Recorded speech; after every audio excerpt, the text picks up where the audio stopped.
Ever wonder what could hurl a 300-pound stone over castle walls?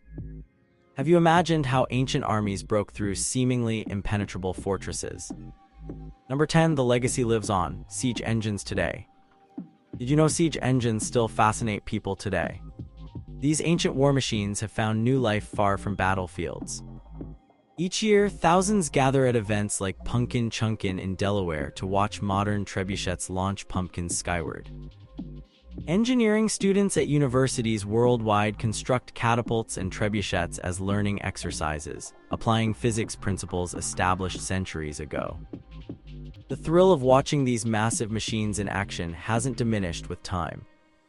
History channels feature documentaries about these medieval marvels, while movies like The Lord of the Rings showcase dramatic siege warfare scenes. Gaming has embraced siege engines too, with titles like Age of Empires and Stronghold letting players command virtual trebuchets and battering rams. YouTube creators rack up millions of views building functional siege engines, proving our fascination with these war machines remains strong. Some enthusiasts have taken this passion to impressive heights. In 2018, a team in England built a trebuchet capable of hurling a piano over 300 feet.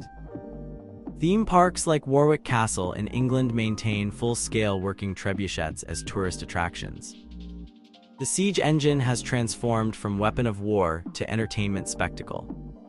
But beyond entertainment, these machines provide valuable insights into our technological development. Engineers studying ancient siege engines have discovered sophisticated counterweight systems and mechanical principles that demonstrate remarkable ingenuity for their time.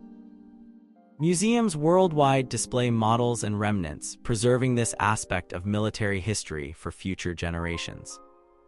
The medieval siege engine stands as testimony to human creativity in solving the seemingly impossible problem of breaking through massive stone walls. Number 9. Famous sieges, when engines changed history.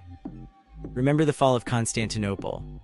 In 1453, Ottoman forces deployed massive bombards alongside traditional siege engines to finally breach walls that had stood for 1,000 years.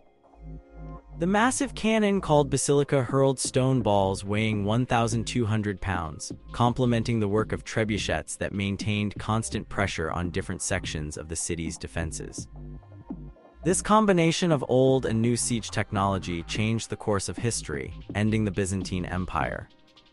At the Siege of Chateau Gaillard in 1204, Philip II of France used an innovative covered approach ramp and mobile siege towers to overcome Richard the Lionheart's supposedly impregnable castle. French engineers constructed massive shields called cats to protect sappers attacking the castle foundations. After 6 months, the mighty fortress fell, shifting the balance of power in medieval France and England. The Siege of Jerusalem in 70 CE saw the Roman army deploy an array of siege engines against the fortified city. General Titus arranged battering rams, ballistas, and siege towers in a devastating combination. The Jewish defenders fought valiantly, even setting fire to some Roman siege works, but eventually succumbed to the relentless mechanical assault. The fall of Jerusalem resulted in the destruction of the Second Temple and the Jewish diaspora that would last centuries. During the Hundred Years' War, the Siege of Orleans in 1429 featured extensive use of early gunpowder weapons alongside traditional siege engines. Both French and English forces employed trebuchets hurling not just stones, but diseased animal carcasses to spread illness among the enemy. The siege only ended with the arrival of Joan of Arc, whose military leadership inspired the French to break the English siege lines in what became a turning point of the war. The 1216 Siege of Dover Castle demonstrated the limitations of even the best siege technology when faced with determined defenders and proper supplies. Despite deploying trebuchets, mining operations, and various assault techniques, Prince Louis of France failed to capture the English stronghold. King John's forces had prepared well, showing that even the most advanced siege engines could be countered with proper defensive preparations and a resilient garrison.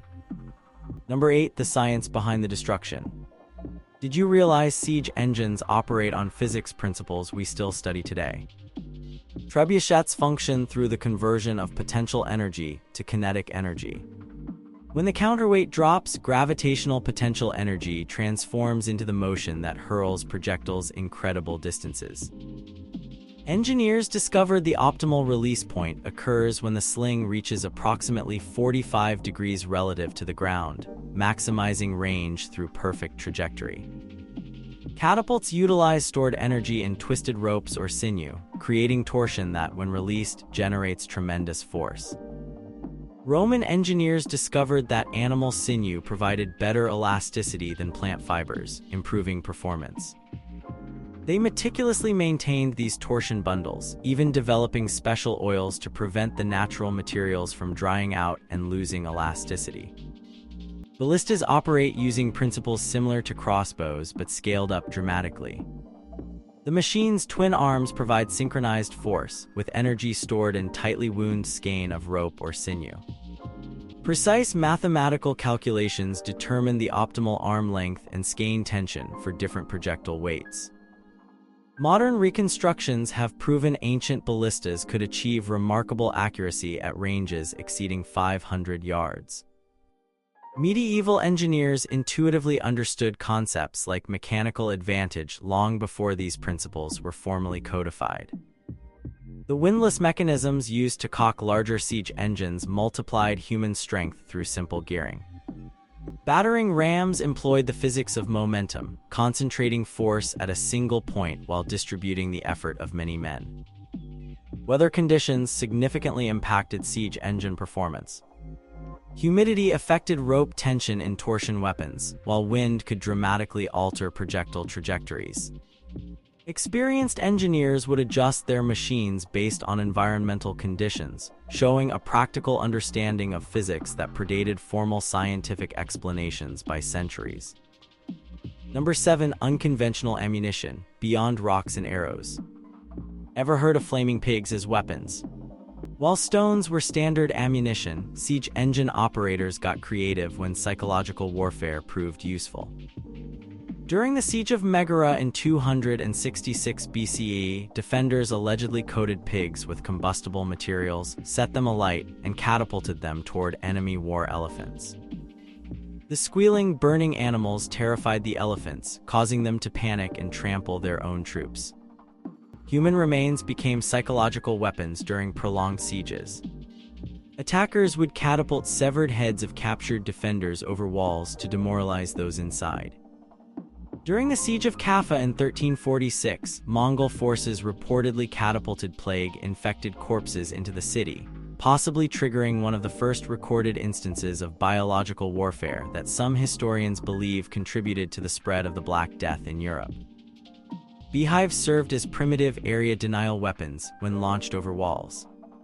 The disturbed insects would swarm and attack anyone nearby, creating chaos among defender ranks. Similarly, scorpions and venomous snakes collected in pottery jars were hurled to spread panic.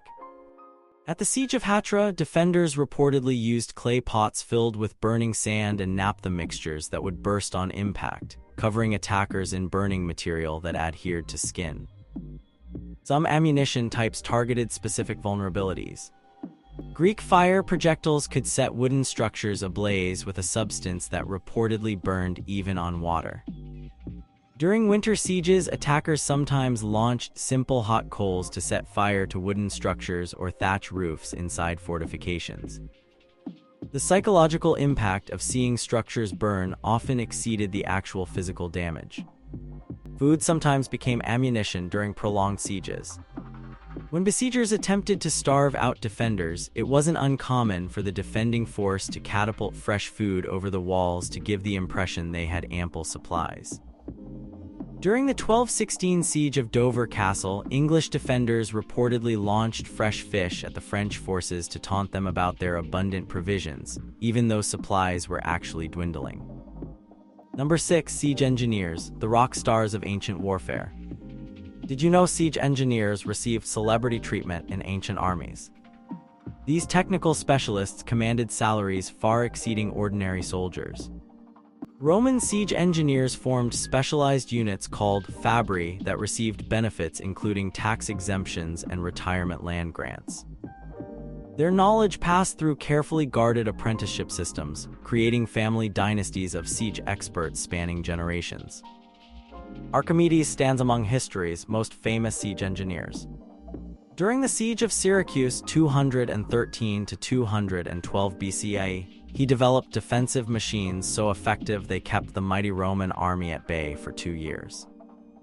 His legendary claw could reportedly lift enemy ships from the water, while his improved catapults achieved unprecedented range and accuracy. Romans so valued his genius that their general ordered Archimedes captured alive, though a soldier ultimately killed him, supposedly while the mathematician was working on calculations. Chinese engineer Li Bing revolutionized counterweight trebuchet design during the Han Dynasty. His innovations in balance mechanisms increased throwing distance dramatically while requiring fewer operators.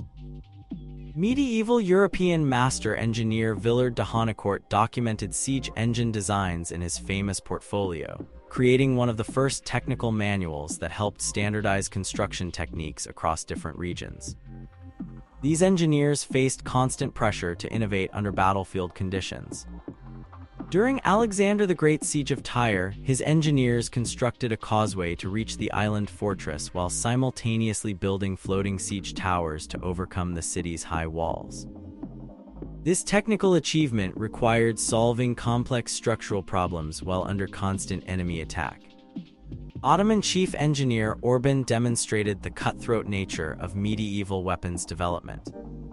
Initially offering his services to Constantinople, he switched sides when the Byzantines couldn't meet his salary demands. Working for Sultan Mehmed II, he created the massive basilica bombard that helped breach Constantinople's legendary walls.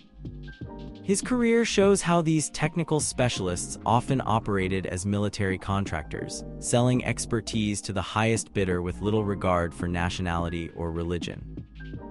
Number 5. Defending against the machines, countermeasures. Ever wondered how defenders stopped these mechanical monsters? Castle designers developed creative countermeasures against siege engines.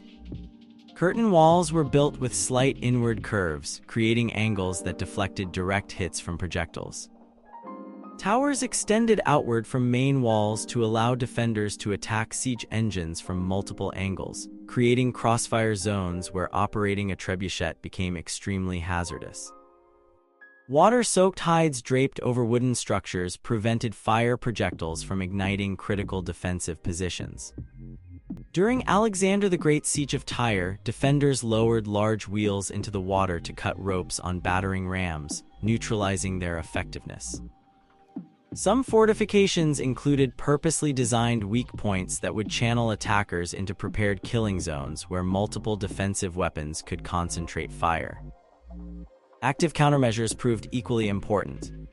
Sorties, quick attacks from inside the fortress targeted siege engines directly. Small teams would emerge from hidden sally ports during night raids, setting fire to wooden siege equipment before retreating behind their walls. At the Siege of Acre during the Third Crusade, Muslim defenders conducted numerous night raids against Crusader siege engines, repeatedly burning their wooden components and forcing constant rebuilding. Skilled defenders could sometimes catch and return projectiles. During sieges where stones were launched, teams with specially designed shock-absorbing beds of sand or straw would attempt to cushion incoming projectiles for reuse. While difficult and dangerous, this technique both preserved ammunition and demonstrated defiance that boosted defender morale. The most effective defense often came from accurate intelligence about enemy capabilities. Defenders who knew the range limitations of opposing siege engines could position their most important structures and supplies beyond maximum range. During the Siege of Malta in 1565, Knights Hospitaller deliberately destroyed structures outside their walls that might provide cover for Ottoman siege engines, creating clear fields of fire that forced attackers to operate in the open.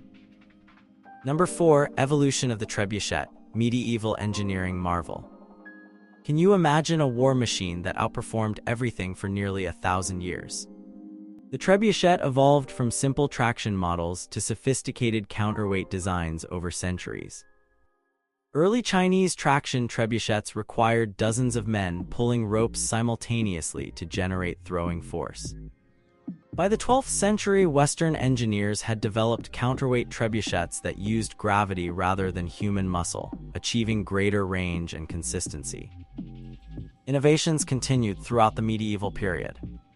Engineers added wheeled bases to improve mobility and developed specialized slings that increased projectile velocity. The trebuchet reached its zenith during the Crusades, where knowledge exchange between cultures accelerated development. Muslim and Christian engineers competed to build larger, more efficient machines, with some capable of hurling stones weighing over 300 pounds. Adjustability became a crucial feature in advanced trebuchet design. The ability to modify counterweight position allowed operators to change projectile trajectory and distance without rebuilding the entire machine. French engineers pioneered hinged counterweight systems that improved energy transfer efficiency. Some late medieval designs incorporated wheeled trolleys for the counterweight, creating smoother power delivery and reducing structural stress on the frame. The largest historical trebuchets represented remarkable engineering achievements. Edward I's Warwolf, built during the 1304 siege of Stirling Castle, reportedly took 50 carpenters and engineers 3 months to construct. Standing nearly 400 feet tall, it could reportedly throw stones weighing 300 pounds over 200 yards. Sultan Mehmed II's trebuchets at Constantinople in 1453 required teams of oxen to transport and specialized crews of over 30 men to operate efficiently. Interestingly, trebuchet technology peaked just as gunpowder weapons began appearing on European battlefields. For nearly a century, both technologies operated side by side, with trebuchets remaining relevant due to their reliability and the scarcity of early cannon. The final documented military use of trebuchets occurred during Cortes' siege of Tenochtitlan in 1521, marking the end of a weapons system that had dominated siege warfare for nearly a millennium. Number 3. The battering ram, simple yet effective. Would you believe one of history's simplest siege engines remained relevant for thousands of years? The battering ram evolved from basic logs carried by soldiers to sophisticated covered vehicles housing dozens of men. Assyrian relief carvings from 865 BCE show wheeled battering rams with protective coverings, demonstrating how ancient this technology was. Despite its simplicity, the physics behind effective ram operation involved complex principles of momentum and focused impact. Roman engineers significantly improved ram design with the addition of suspension systems. By hanging the ram log from chains within its protective housing, operators could achieve greater impact force through swing momentum. Some advanced designs featured metal caps shaped like ram heads, giving the weapon its name that concentrated force on a smaller impact area, increasing penetration power against stone walls. The largest Roman rams required up to 100 men operating in coordinated shifts to maintain continuous pressure on defensive walls. Protection for ram operators became increasingly sophisticated. Early designs used simple wooden roofs, while later versions added wet animal hides to prevent fire attacks. By medieval times, rams operated from within turtles or cats, heavily armored wooden structures mounted on wheels. These protective housings included angled roofs designed to deflect thrown objects and sometimes featured water tanks to extinguish incendiary projectiles. Psychological impact supplemented the ram's physical damage. The rhythmic booming of a large ram striking castle gates created demoralizing noise inside defended positions. Some accounts describe defenders unable to sleep during continuous ram operations, wearing down resistance through sleep deprivation. At the Siege of Jerusalem in 70 CE, the Roman ram named Victory struck with such force that defenders reportedly felt the vibrations throughout the city. The battering ram's simple effectiveness kept it relevant even into the gunpowder age. When early cannon proved inconsistent or unavailable, commanders often returned to proven ram technology. Ottoman forces used rams alongside bombards during the 1453 siege of Constantinople, demonstrating how traditional and emerging technologies often complemented each other during transitional periods. Number 2. Catapults and ballistas, the artillery of antiquity. Can a wooden machine outperform early cannons? Ancient catapults achieved remarkable accuracy through precise engineering. The Greek gastrophetes belly bow represented an early step toward mechanical artillery around 400 BCE. This stomach-supported crossbow allowed operators to use their entire body weight to generate greater force than hand-drawn bows. Within a century, engineers had scaled up this concept to create the first true catapults. Roman legions standardized artillery production to an impressive degree. Each legion maintained dedicated artillery units operating scorpions and ballistas constructed to consistent specifications. Specialized workshops produced interchangeable parts, allowing field repairs using standardized components, a manufacturing approach not seen again until the Industrial Revolution. Historical records indicate Roman ballistas could hit man-sized targets at distances over 400 yards. Torsion-powered weapons dominated ancient battlefields for centuries. Greek and Roman engineers discovered that bundles of sinew or human hair provided excellent energy storage when twisted, creating the power source for their most powerful weapons. These torsion bundles required constant maintenance, with dedicated artillery crews adjusting tension based on weather conditions and treating the material with specific oils to maintain elasticity. The technology reached such sophistication that some Roman ballistas could reportedly fire 10 to 12 bolts per minute in skilled hands. Field artillery tactics evolved alongside the technology. Mobile catapults protected by infantry screens provided covering fire during Roman legion advances. During the Jewish revolt of 66 to 73 CE, Roman artillery conducted systematic bombardment of Jerusalem's walls, with different machines assigned specific targeting sectors to maximize effectiveness. Defenders adapted by developing specialized teams for counter-battery fire, attempting to target enemy artillery crews with their own weapons. The psychological impact of ancient artillery extended beyond physical damage. The whistling sound of large projectiles created fear among troops unfamiliar with such weapons. Roman commanders sometimes ordered random night firing to prevent defenders from sleeping, wearing down morale. Julius Caesar's commentaries mention the terror Gallic warriors experienced when first facing Roman artillery, sometimes retreating from the strange machines before engaging in battle. Number 1. Origins, from simple tools to war machines. How did humans first think to throw things mechanically? The earliest siege engines emerged from hunting technology. Spear throwers and primitive slings gave ancient humans the first taste of extending their natural throwing ability through mechanical advantage. By 800 BCE, Assyrian armies had developed simple lever-based stone throwers, marking the transition from personal weapons to true artillery. Chinese warfare independently developed similar concepts. The 4th century BCE text, Mozi, contains surprisingly detailed discussions of defensive countermeasures against early siege engines, implying such technology was already well established. Archaeological evidence suggests lever-based throwing machines appeared in China around the same period as Middle Eastern examples, representing parallel engineering evolution. The leap from hand-powered to mechanically stored energy weapons occurred around 400 BCE in the Mediterranean world. Syracuse's workshops, faced with threats from Carthage, developed the first tension-driven catapults under Dionysius I. These early machines used the elasticity of composite wooden beams rather than torsion bundles, representing an intermediate step in catapult evolution. Alexander the Great's campaigns accelerated siege technology development. His engineers adapted existing designs to create more portable weapons suitable for his fast-moving campaigns. The Macedonian army established dedicated engineering corps responsible for siege engine construction and operation, institutionalizing technical knowledge that survived Alexander himself. This technical knowledge spread through ancient trade networks. Carthaginian engineers learned from Greek designs, while Romans later adapted and standardized the technology they encountered.